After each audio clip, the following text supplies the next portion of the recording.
মার্কিন সহায়তায় ইসরায়েলের ত্রিমুখী আগ্রাসনে গাজার পাশে ঢাল হয়ে দাঁড়ায়নি কোনো দেশ।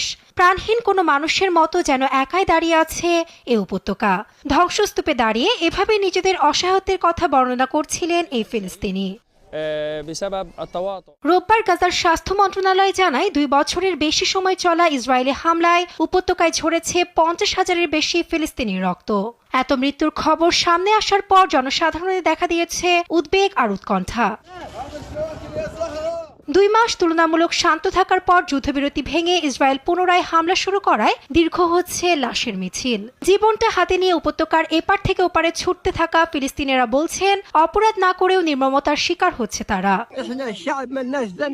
আমরা সাধারণ মানুষ, আমাদের দোষ কোথায়? 50,000 নিহত ফিলিস্তিনির কি অপরাধ? আমরা অনেক সংগ্রাম করেছি, এবার শান্তি চাই, নিজের দেশে থাকতে চাই।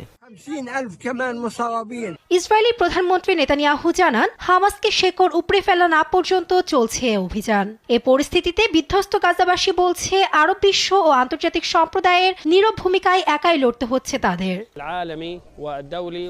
আরব বিশ্ব ও আন্তর্জাতিক সম্প্রদায়ের নীরবতার জন্য গাজায় আজ এত মানুষ মারা যাচ্ছে। গাজা একাই লড়াই করছে, একাই দাঁড়িয়ে আছে। এখানে আরো প্রাণহানির চেয়ে চেয়ে দেখবে বিশ্ব। ফিলিস্তিনিদের করুণ পরিণতির পেছনে মার্কিন প্রশাসনকেও দায়ী করছে মুক্তিকামী ফিলিস্তিনিরা।